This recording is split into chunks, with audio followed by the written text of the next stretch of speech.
New ஃபில்மலை நேயர்களுக்கு அன்பான வணக்கம். வணக்கம் சார். சொல்லுங்கள் சார். ரஜினி படத்தை மிஞ்சிய வியாபாரம் ஜனநாயகம், அதோட வியாபாரம் என்ன? திடீர்னு இப்போ 3 பேருக்கு பிரித்து கொடுத்துருக்காங்க.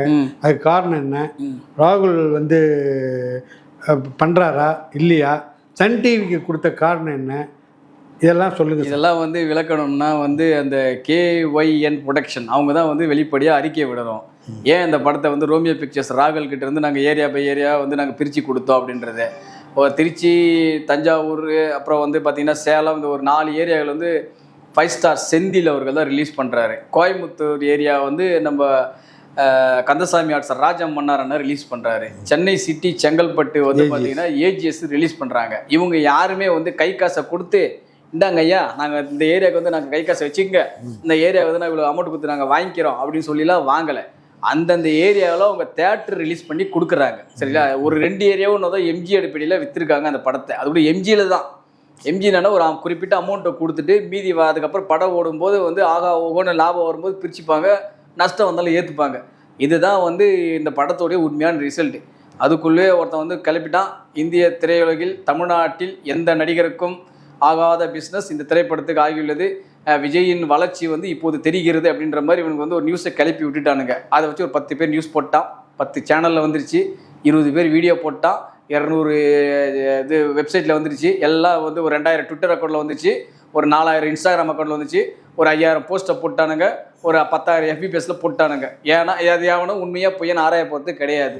ஏன்னா அந்த 5 ஸ்டார் செந்தில் சாரோ, ராஜமன்னார் அண்ணன், AGS இந்த தரப்புலேருந்து எல்லாருக்கிட்டையும் நான் இன்றைக்கி பேசினேன். சார் யார் சார் அவ்வளோ காசு கொடுத்து தான் வாங்குவாங்க? அந்த ஏரியாவில் உங்கள் தேட்டர் எடுத்து கொடுக்க போகிறாங்க, இது டிஸ்ட்ரிபியூஷன் பண்ணியிருக்காங்க அப்படின்ற மாதிரி சொல்லிட்டார் அவர். அவ்வளோ காசுலாம் வராது சார், இதெல்லாம் நம்ம சொன்னால் எதுக்கு சார்? நம்ம இன்றைக்கெலாம் யாரும் காசு கொடுத்துலாம் வாங்கலாம் ரெடியாலாம் கிடையாது. டிஸ்ட்ரிபியூட்டர் அந்தந்த ஏரியாவில் தேட்டரை பிரித்து கொடுப்பாங்க, அவ்வளோதான். இப்போ உதாரணத்துக்கு கோயம்புத்தூர் ஏரியாவில் ராஜமன்னார் ரிலீஸ் பண்ணுறாருன்னா கோயம்புத்தூரில் ஒரு 134 ஸ்க்ரீனுன்னு இருக்குது மொத்தம். ஒரு 90 ஸ்க்ரீனு அந்த முதல் 5 நாளைக்கு இவர் போட்டு கொடுப்பாரு, அவ்வளோதான். அந்த தேட்டரில் படத்தை போட்டு கொடுப்பார். இவர் ஒரு 3% 5% கமிஷன் வரும். அந்த ஏரியாவுக்குள்ள எவ்வளோ கமிஷனோ அதில் ஒரு 3% 5% கமிஷன் தருவாங்க. இதுதான் இன்றைக்கி இருக்கிற லட்சணம், சினிமாவோட லட்சணம். இவர் படம் இல்லை, யார் படமும் பெருசாலாம் இங்கே இது பண்ணுறதுலாம் கிடையாது. இப்போ ஒரு உதாரணம் சொல்கிறப்ப ரோமியோ பிக்சர்ஸ் ராகுல் குட் பேட் அக்லி 72 கோடிக்கு தமிழ்நாடு ரைட்ஸ் உரிமையை வாங்கியிருந்தார். 72 கோடியும் அவர் டிரான்சாக்ஷன்லாம் பண்ணலை. எடுத்த உடனே மைத்ரி மேக்ஸ்க்கு எடுத்து, சார் நான் 72 கோடி தமிழ்நாடு உரிமையை நான் வாங்கிக்கிறேன், இந்தாங்க 72 கோடி கையிலலாம் தீமி கொடுக்கல. 72 கோடியும் படம் வசூலாகிறதுக்கு பாதி கொஞ்சம் கொஞ்சமாக செட்டில் பண்ணுவாங்க. அவங்களுக்கு படம் ஓட தான் செட்டில் பண்ணுவாங்க. அவர் 72 கோடி வாங்கல, கிட்டத்தட்ட 113 கோடி இன்னொரு ஷேர் வந்துச்சு அவருக்கு. அந்த படத்தால் தமிழ்நாடோட ஷேர் 113 கோடி இன்னொரு ஷேர் குட் பேட் அக்லி. அதனால் அவருக்கு லாபம். அவங்க நினச்சது 72 கோடியே பெரிய விஷயம் அப்படின்னு நினச்சாங்க மைத்ரி மேக்கர்ஸ். அது வந்துருச்சு. அதனால தான் அந்த மேடையில் கூட பேசினாங்க, எங்களுக்கு தமிழ்நாட்டில் தான் அதிகமான எங்களுக்கு லாபம் கிடைச்ச படம் குட் பேட் அக்லி அப்படின்ற மாதிரி அவர் மேடையிலேயே பேசினார், அந்த படத்துடைய தயாரிப்பாளர். இப்படி தான் இங்கே பிஸ்னஸ் நடந்துட்டுருக்கு. யாருமே கை காசை தூக்கி போய்ட்டு ரெடியாக வச்சு இல்லை, அவ்வளோ டிரான்சாக்ஷன்லாம் எவனாலையும் பண்ணவும் முடியாது. 72 கோடி ஒரு டிரான்சாக்ஷன் பண்ண முடியுமா சார்? நீங்கள் சொல்லுங்கள். 35 கோடி ஒருத்தன் தூக்கி போய் கொடுக்க முடியுமா ஒரு ப்ரொடியூசர்கிட்ட? எப்படி கொடுப்பான் ஒருத்தன்? 35 கோடின்ற இப்போ 4 ஏரியாவுக்கு 35 கோடின்றானுங்கல்ல, 35 கோடி தூக்கி போய்ட்டு எங்கே பெட்டி பெட்டியே திருப்பி போவாங்களா? இப்போ எலெக்ஷன் டைமில் நீங்கள் யோசிச்சு பாருங்க. எவனாச்சும் கொஞ்சம் அறிவு இருக்குமா வேணாமா உங்களுக்கு? சரி, ஆன்லைன் டிரான்சாக்ஷன் நடந்தது எதுக்காச்சும் எவிடன்ஸ் இருக்கா? அதை ஏன் அப்படி பப்ளிசிட்டி எல்லாம் சரி, அதுக்கு மறுப்பாச்சு சொல்லணும்னா அந்த அதே மாதிரி அதான் சொல்லுவாங்களே சார். இப்போ உங்களை பற்றி 100 பேர் பெருமையாக பேசுகிறான்னு வச்சுங்களேன், டே நான் பெருமையாக பேசாதரா விட்றான்னு சொல்லுவீங்களா? பேசிட்டு போதுனா கண்டுக்காம விட்டுருவீங்க. அந்த மாதிரி தான். இப்போ திட்டணும் கண்டுக்கிறது இல்லை, பேசணும் பற்றி நீங்கள் கண்டுக்கிறது இல்லை, எதை பற்றி நீங்கள் கண்டுக்கிறதே கிடையாது. இல்லை இது இவங்கெல்லாம் சொல்லி விளக்குன்னு சொல்லியிருந்தோன்னா ஒரு நாளைக்கு நம்ம 10,000 பேர் நம்ம விளக்கு சொல்லி உட்காந்துருக்கணும். இதுக்கெல்லாம் விளக்கு சொல்லிட்டு அவசியமும் கிடையாது. இப்போ நம்ம கமெண்ட்லேயே பாருங்க, 100 பேர் பாராட்டுவோம், 100 பேர் திட்டுவான். நம்ம பாராட்டுன்னு என்னென்னு ஏன்டா பாராட்டுன்னு கேட்க முடியாது, திட்டுன்னு இப்போ ஏன்டா திட்டு நம்ம கேட்கவும் முடியாது. அவங்களாம் கண்டுவே கூட கம்முன்னு விட்டுணும். அப்படியே அந்த மாதிரி தான் இவங்க விட்டுட்டு போயிடறேன். எவன் போட்டுருன்னு போட்டுக்கிட்டோம், அவனுக்கு அவர் சம்பளம் 225 கோடி. இப்போ ஒன்று வேணாம், சிம்பிளாக ஒரே லாஜிக் சொல்கிறேன் சார். நம்ம நீங்கள் ஒரு இன்டர்வியூ எடுக்கலன்னு வச்சிங்களேன், இப்போ நான் பேசுகிறேன்னா அவனுக்கு ஆன நடிக்கிறான்னா சூப்பர் தலைவா, ஆகா தலைவா, ஓகோ தலைவான்னு வானுங்க. உங்களை திட்டுவானுங்க, கேள்வி கேட்க தெரியாது, கேனையன் எவன்டா அவன் கேள்வி கேட்குறேன்னு வானுங்க. யாருக்கு? இவனுக்கு இதுவாக இருந்ததுன்னா. இதே நான் எதிர்த்து யாரோ நடிகரை பற்றி எதிர்த்தோ இல்லை விமர்சனம் பேசுனா கீழே கமல் என்ன கொடுப்பாங்க, இவன் பெரிய வெண்ணை, இவனை போய் இன்டர்வியூ எடுக்கல சார், இவனெல்லாம் ஏன் சார் இன்டர்வியூன்னு போடுவாங்க. இவங்களுக்கு தெரிஞ்சது இந்த ஒரு விஷயம் தான் கமெண்ட்ல. இதை தாண்டி நம்ம சொல்கிற கருத்தை அவங்க ஆராய போகிறாங்களா? ஆராய போகிறது கிடையாது. இது 2 தானே. அவங்க ஆன நடிகராக தான் சூப்பர் தலைவான்னு வானுங்க, ஆகாத நடிகராக இருந்தால் இவன் பெரிய வெண்ணன்னு வானுங்க. இதுதானே இவங்க போட்டுட்டு இருக்கானுங்க. வேற என்ன பண்ணிக்கிட்டு இருக்கானுங்க உட்காந்துக்கிட்டு? இல்லைனா கேள்வி தலைவா செம்மையாக கேள்வி கேட்ட தலைவா, வெளிச்சு வாங்கிட்டு தலைவான்னு வானுங்க.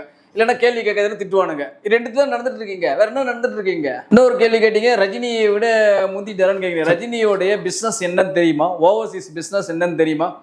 ஒன்றும் வேணாம்.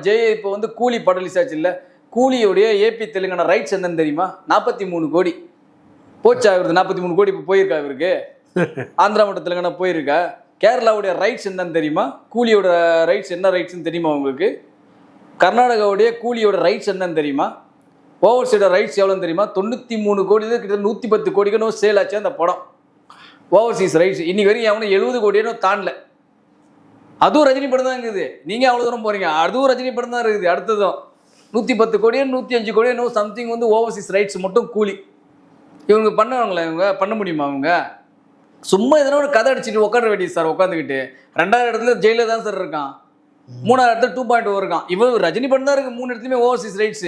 எதுலையுமே பீட் பண்ணாமல் சார். இப்போ ஒரே ஒரு விஷயம் தான் சார் சொல்ல முடியும். என்னென்னா திரும்ப திரும்ப ஒரு பொய்யை சொல்லி சொல்லி இதை என்னென்னா, இப்போ நீங்கள் சும்மா வேணாம் சார். நீங்கள் சும்மா ஒரு ஃபேஸ்புக்கை போய் ஓப்பன் பண்ணுங்களேன்.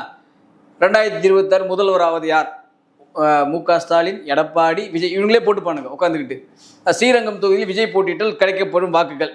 சும்மா சம்மந்தமே இருக்காது சார். இப்போ ஒரு நாளைக்கு பார்த்தா 100 போஸ்ட் வரும் சார் அதில். இவனுக்கு ஏன்னா இவங்களோட வேலை என்னன்னா ஒரு வார் ரூம் வச்சுக்கிறானுங்க. கண்ட இன்ஸ்டாகிராமில் போஸ்ட் போட வேண்டியது, இது போட வேண்டியது. இந்த டூர் போடுற வீடியோலாம் பார்த்தா பின்னாடி விஜய் கொடி பிறக்கும். எதுக்குன்னே தெரியாது, சம்மந்தமே இருக்காது. டேய், நீ இவெல்லாம் டூர் வீடியோ தானே போட்டிருந்த, எதுக்கு பின்னாடி விஜயோட கொடியை காட்டுற? எப்படிலாம் ஏமாத்தானுக்கு பாருங்க மக்களை. என்ன பண்ணுவானுங்கன்னா திடீர்னு பார்த்தீங்கன்னா ஒரு ஜீன்ஸ் பேண்ட்டுக்கும் அதை விளம்பரம் பண்ணிட்டு இருப்பான் சார். நடுவில் பார்த்து இதில் வந்து இந்தியாவோட நம்பர் 1 சார் விஜய் போட்டாருன்னா சூப்பராக இருக்குன்றோம். அவர் நடுவில் விட்ட போடுவானுங்க உட்காந்துக்கிட்டு. ஏன்னா நீ ஜீன்ஸ் பேண்ட்டை விளம்பரப்படுத்துற, எதுக்கு இந்தியாவோட நம்பர் 1 சார் விஜய் போட்டு நல்லா இருக்குன்ற அவனை ஒரு விட்ட போட்டு போடுவானுங்க. புரியுங்களா உங்களுக்கு? இந்த மாதிரிலாம் கட்டமைப்பு உருவாக்குறானுங்க இவனுங்க. இந்த மாதிரிலாம் ஏமாற்றி மக்களை மனைவி இது பண்ணுறாங்க, முட்டாளாக்குறானுங்க இன்னும் உட்காந்துக்கிட்டு. சார் எந்த வியாபாரத்துலையும் சரி, எந்த இதுலையும் சரி, இன்னும் ஓப்பனாக சொல்ல போனால் அஜித்தே அவன் தரல சார். இதுதான் சார் உண்மை சார். கடந்த 10 வருஷத்துல 12 வருஷத்துல எடுத்து பாருங்க, அஜித் கூட போட்டி போட்ட 2 படமும் ஒரு அடி. வீரம் ஜில்லா, வீரம் தான் ஹிட்டு. துணிவு வாரிசு, துணிவு தான் ஹிட்டு. 2 வாட்டியுமே ஒரு அடிப்பட்டாரு. அப்புறம் என்ன இவர் வந்து கிழிச்சிட்டாரு? நான் கேட்குறேன், எங்கே இவர் பிஸ்னஸ் அடிவு பண்ண போகிறாரு சார்? துணிவு வாரிசு அப்போ துணிவுக்கு என்ன க்ரௌட் வந்து தெரியல சார் உங்களுக்கு. முதல் நாள் துணிவில் வெறும் அஜித் மட்டும்தான் சார். அஜித்தை தாண்டி வேற என்ன பெரிய ஸ்டார் இருக்காங்க சார் அந்த படத்தில்? வாரிசுல எத்தனை ஸ்டார் சார் இருக்காங்க சொல்லுங்க? ராஷ்மிகா மந்தான்லேருந்து, ஸ்ரீகாந்த்லேருந்து, ஷாம்லேருந்து, தமன், மியூசிக் டைரக்டர் தமன், எவ்வளோ பெரிய கிரேஸ் அவனுக்கு தெலுங்குல. யோசிச்சு பாருங்க, அவ்வளோ க்ரௌடு இருந்தது அந்த படத்தில். அவ்வளோ க்ரௌடு இருந்தோன்னு உங்களால் தமிழ்நாட்டில் அஜித்தை ஜெயிக்க முடியல, ஒரு சிங்கிள் மேனை ஜெயிக்க முடியல. நீ அவ்வளோ பட்டாளத்தை வச்சுட்டு இருக்க. துணிவில் யாராச்சும் உங்களுக்கு ஸ்டார் தெரியுமா சார்? அந்த வில்லன் பேர் என்ன சார்? ஒருத்தர் இருக்கான், த டார்க் டெவில்னு ஒருத்தர் பேசுவா தெரியுமா? அவன் பேர் தெரியுமா இவங்க? அவனுக்காச்சும் சொல்லுங்கள், எவனுக்காச்சும் தெரியுமா? இங்கே அந்த தனி ஒரு மனிதன் அடிக்க நீ 9 பேர் 90 பேர் நீ ஸ்டார் காஸ்ட் போட்டீங்க, உன்னால ஒரு மனிதன் அடிக்க முடிஞ்சுதா? உட்காந்துக்கிட்டு உடனே சொல்கிறவனுக்கு அந்த படத்தை ரெட் ஜெயின் ரிலீஸ் பண்ணி கொடுத்தது, அதனால வந்து கலெக்ஷன் அதிகமாகிடுச்சின்னு. அதே வண்டைகள் இருந்தால் நான் சொல்கிறேன், பேட்டை விஸ்வாஸ் அப்போ பேட்டை படத்தை ரெட் ஜெயின் தான் ரிலீஸ் பண்ணி கொடுத்தாங்க. பேட்டை திரைப்படத்துக்கு அதிக ஸ்க்ரீன் கொடுத்தாங்க. கிட்டத்தட்ட பேட்டை திரைப்படம் மட்டும் 630 ஸ்க்ரீன் ரிலீஸ் ஆச்சு. ஆனால் விஸ்வாசம் திரைப்படம் வெறும் 425 ஸ்க்ரீன் தான் ரிலீஸ் ஆச்சு தமிழ்நாட்டில். ஆனால் பேட்டையோட முதல் நாள் வசூலை விட விஸ்வாசத்தோட முதல் நாள் வசூல் அதிகம். எப்படி? படம் நல்லா தான் தானா ஓட போகுது சார். இவனுக்கு எல்லாத்துக்கும் ஒரு காரணம் கண்டுபிடிச்சு உட்காந்துருப்பானுங்க சார். இதான் சொல்கிறேன்ல, இந்த இனிமேல் இந்த சூடான வடைகள் எல்லாம் வந்துகிட்டே இருக்கும். நான் வேணா அடிச்சு சொல்கிறேன், அடிக்கடி இந்த மாதிரி ஜனநாயகன் வடைகள் வரும். இதுக்கப்புறம் நீங்கள் வேணா பாருங்க. சரி சார், சன் டிவிக்கு எப்படி அது போச்சு சார்? சார் அது ஏதோ நானும் கேள்விப்பட்டேன், அது இன்னும் அதிகாரப்பூர்வமாக தெரியல. சன் டிவிக்கு வந்து 25 கோடிக்கு இந்த படத்தை விற்றதாகவும் மற்ற சேனலில் போயிட்டு கேட்கும்போது வந்து எங்களுக்கு இருக்கிற படமே ஓட மாட்டேங்குது, நாங்கள் படத்தை பொறுத்தவரை நாடகமே நல்லா போகுது, வெப்சீரிஸ் நல்லா போகுது, நாங்கள் எதுக்கு வந்து படத்தை போட்டு இது பண்ணணும் அப்படின்ற மாதிரி சொல்கிறாங்க. ஏன்னா அட்வர்டைஸ்மெண்ட் பெருசாக கிடைக்க மாட்டேன் படங்கள். ஏன்னா மக்களுக்கு வந்து இப்போ டிவி பார்க்குற ஆர்வம்லாம் இல்லை பெருசாக. முன்னாடிலாம் வந்து உங்களுக்கே தெரியும், இந்திய தொலைக்காட்சி வரலாற்றில் முதல் முறையாக அப்படின்னு சன் டிவியில் போடும்போது நமக்கே ஒரு கூஸ் பம்ப் வரும். இப்போ எப்படா சன் டிவி சாயந்தரம் 6:30 மணி ஆகுன்ற மாதிரி இருக்கும். இன்னைக்கெல்லாம் எவனும் கண்டுக்கதே இல்லை, என்ன படம் ஓடுதுன்னு தெரிய மாட்டேங்குதுங்க. நான் நேற்று சும்மா போர் அடிக்குதுன்ட்டு நம்ம சன் டிவி போட்டு பார்த்தா நம்ம வீட்டு பிள்ளை ஓடிக்குது, சிவகார்த்திகேயன் படம். அடா பாருங்களா, என்னடா இந்த லட்சத்துக்கு கடா போயிடுச்சு நமக்கு. சரி கொஞ்ச நேரம் உட்காந்து பார்த்துக்க வந்தோம். புரியும், அந்த லட்சம் தான் இருக்குது. இன்றைக்கி டிவி சேனல்ஸ் எவனுக்கு கண்டுக்கிறதுல, டிவி சேனல் இங்கே எவனுக்கு கண்டுக்கிறது கிடையாது, ஒன்றும் கிடையாது. நாடகத்தை பார்ப்பாங்க மிஞ்சி மிஞ்சி போனால், இல்லைனா இந்த பிக் பாஸை பார்ப்பாங்க, இல்லைனா எப்போயாச்சும் கிரிக்கெட் மேட்ச் கிரிக்கெட் மேட்ச் பார்க்குறாங்க. இதை தாண்டி எதுவும் டிவிலெல்லாம் பெருசாக போகிற மாதிரி எனக்கு தெரியல. அதனால் என்ன பண்ணிட்டாங்க, எந்த சேனலுக்காரும் வாங்க முன் வரல. இவங்கெல்லாம் வந்து ஒரு கதை அடிச்சிட்டு இருக்காங்க, இவ்வளோ பிஸ்னஸ் ஆச்சு அவ்வளோ பிஸ்னஸ் ஆச்சு. பேசுகிற வெண்ணைகள் எல்லாம் இந்த படத்தை சேட்டலைட் உரிமையை எந்த நிறுவனம் கைப்பற்றிருக்கு, எந்த விலைக்கு வாங்கிச்சு கொஞ்சம் சொல்லுங்கள் பார்க்கலாம். தைரியம் இருந்தால் யா ஒன்றும் சொல்ல மாட்டான்.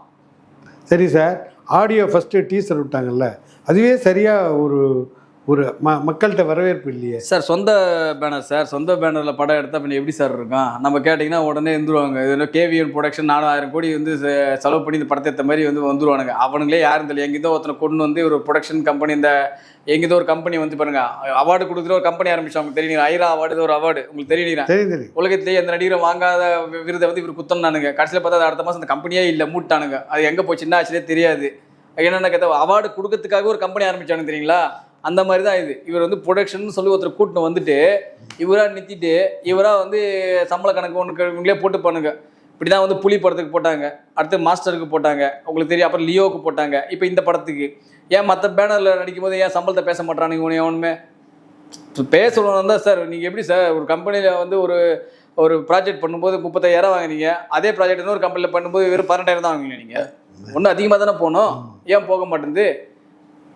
சொல்லுவாங்க சார் 100-200 கூட சம்பளம் வாங்கினா மாஸ்டருன்னு நானுங்க. அடுத்தப்பறம் பீஸ்ட்டுக்கு என்னப்பா சம்பளம்? அப்போ பேசுங்க, வாய் திறந்து பேசுகிறவனுங்க. எப்படி சார் குறையும் சம்பளம்? ஏன்னா இவங்க நல்லா பாருங்க, இவங்களுடைய பினாமி பேனரு, இவங்களோட சொந்தக்கார பேனரில் பண்ணுற படங்கள் மட்டும்தான் சம்பள விஷயமே வெளில வரும். இதை சொன்னோன்னு வச்சிங்களா, நீங்கள் நம்ம வன்மத்தில் பேசுகிறோன்றானுங்க. நான் உண்மையை யோசிக்கிறேன். இப்போ இதே சன் பிக்சர்ஸ் பீஸ்ட்னு ஒரு படம் பண்ணாங்கல்ல, ஏன் எவனோ பீஸ்ட்டில் என்ன சம்பளம் ஒன்று எவனோ வாய் தந்து பேசவே இல்லை. நல்லா யோசிச்சு பாருங்க. அதெல்லாம் அதுதான் இது மாதிரி தான் பண்ணிட்டு இருக்குது உட்காந்துக்கிட்டு. ஓகே சார், நன்றி சார். Thank you miss. இந்த வீடியோ உங்களுக்கு பிடிச்சிருந்தா லைக் பண்ணுங்க, கமெண்ட் பண்ணுங்க, ஷேர் பண்ணுங்க, சப்ஸ்கிரைப் பண்ணுங்க.